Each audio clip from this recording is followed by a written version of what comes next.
Isa pong makasaysayang hakbang ang ginawa ng US Senate ngayong June 18, 2025 sa pamamagitan po ng isang panukalang batas na tinatawag na Genius Act ay unti-unti nang binibigyan ng malinaw na direksyon ang regulasyon sa mga stablecoin sa Amerika.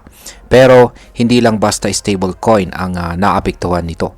Kasama rin dito ang isa sa mga pinakapopular na token sa buong mundo at yan po ay walang iba kundi si XRP.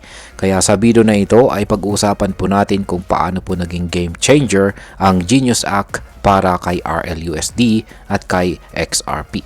At syempre, kung paano po nito maapektuhan tayo bilang mga Pinoy crypto traders at investors ni XRP. Kaya yan, bago po tayo magpatuloy ay pakibasa na lamang po muna ang disclaimer dito sa ibaba ng ating screen. Ano nga bang nilalaman ng Genius Act na yan at bakit po ito napakahalaga?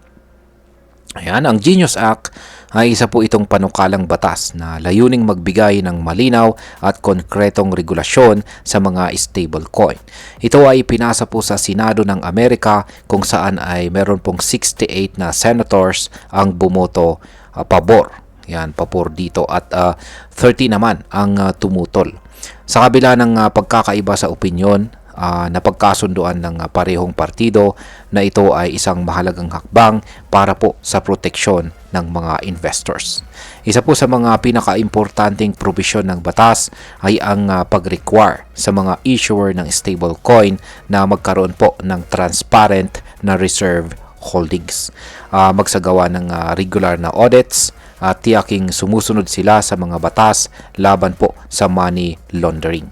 Sa madaling salita ay layunin nitong gawing mas ligtas at mas kapani-paniwala ang paggamit ng stablecoins para sa mga institusyon at saka mamamayan. Ngayon is paano naman po nakikinabang ang RLUSD sa Genius Act?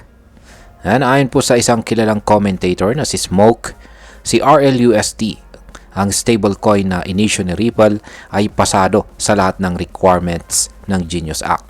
May 1:1 peg si RLUSD sa US dollar. Ibig sabihin bawat RLUSD na umiikot ay suportado ng tunay na deposito gaya ng USD cash, short-term government bonds at iba pang mga cash equivalents. Bukod pa rito ay may monthly attestation itong si RLUSD na isinasagawa po ng isang independent third-party accounting firm para masiguro ang transparency. Sa ilalim po ng Genius Act, ito ang klase ng sistema na gustong i-promote, malinaw, ligtas at saka regulated. Dahil dito ay inaasahan po ngayon ni Smoke na mas maraming institutional clients ang mahihikayat na gumamit ng RLUSD. Kapag mas maraming malaking kumpanya at institution ang pumasok, lalong lalaki po ang tiwala ng publiko sa stablecoin na ito. Ngayon ay paano naman po naaapektuhan itong si XRP sa paglaganap ng RLUSD? Kaya yan, si RLUSD ay gumagana po sa iba't ibang mga blockchain networks at isa na po dito ay ang XRP Ledger or XRPL. Kapag may transaction gamit ang RLUSD sa XRPL, kailangan po nitong gumamit ng kaunting XRP bilang transaction fee. Ang interesting po dito ay ang maliit na fee na yan ay automatically burn yan or nasusunog. Ibig sabihin ay unti-unti pong nababawasan ang total supply ni XRP dahil dyan. Ang ganito pong sistema ay may dalawang positibong epekto. Una ay tumataas ang demand ni XRP habang lumalaki ang paggamit ng RLUSD at sa XRPL.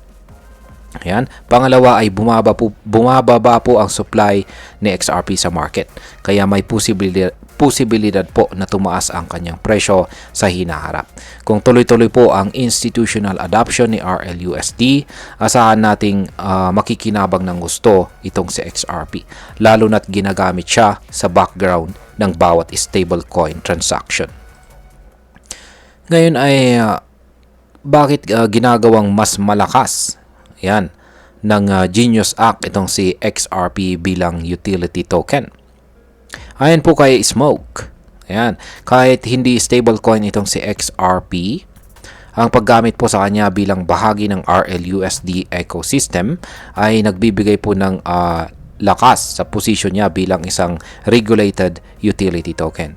Tandaan natin, matagal nang ipinaglalaban ni Ripple na si XRP ay hindi po security, kundi isang utility token na ginagamit sa mabilisang international transactions. Dahil po sa regulasyon ng Genius Act, mas nagiging malinaw na si XRP ay may tunay na gamit or utility sa financial system. Kung makitaan ito ng suporta sa batas, mas magiging matatag po ang posisyon ng XRP sa mga debate sa hinaharap tungkol po sa kanyang legal status. Ngayon ay sunod po dito ay makakalaban ba ni XRP at RLUSD ang CBDC? Ayan.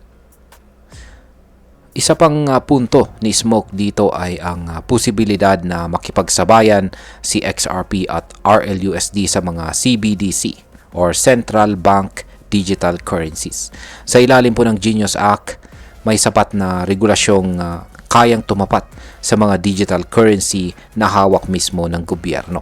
Kapag mas pinili po ng mga institutions ang RLUSD kaysa sa CBDC, lalong titibay po ang ecosystem ni Ripple. At dahil kasama po rito si XRP bilang gas fee sa transaction, mas lalo po itong lalawak at lalalim ang gamit. Ngayon ay ano po ang susunod na hakbang para sa Genius Act?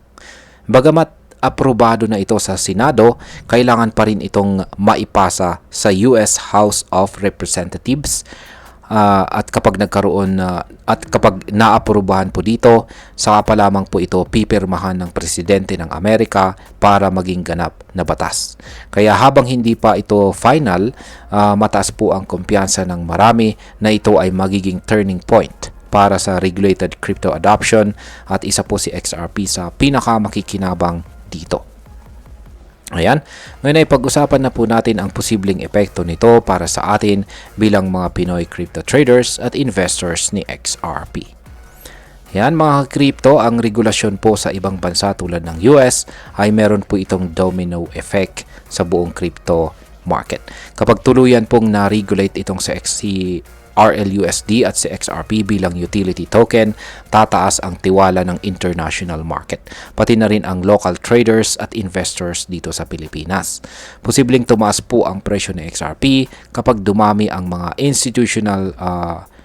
institutions na gagamit nito. Bukod pa rito, ang pagiging transparent at regulated ng RLUSD ay maaari pong magsilbing modelo para sa mga stablecoin na ginagamit po natin dito sa ating bansa.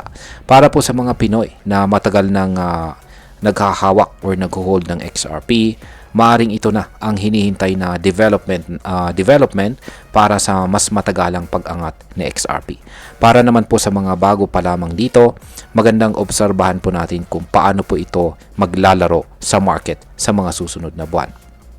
At ayan, bilang panghuli, ang masasabi ko naman tungkol dito ay sa totoo lang, ang Genius Act ay isang napapanahong regulasyon. Matagal nang kailangang ayusin ang mga patakaran sa crypto, lalo na po sa stable coins. At ngayong tila naipwesto ng maayos sa XRP bilang isang tunay na utility token, posibleng makita natin ang isa sa mga pinaka-importanting pag-angat ni XRP simula nang lumabas ito. Pero gaya po ng lagi kong paalala, huwag pong umasa sa hype lamang. Aralin po natin ang project, bantayan natin ang mga update at huwag po nating kalimutang i-manage ang risk sa bawat investment na ating pinapasok.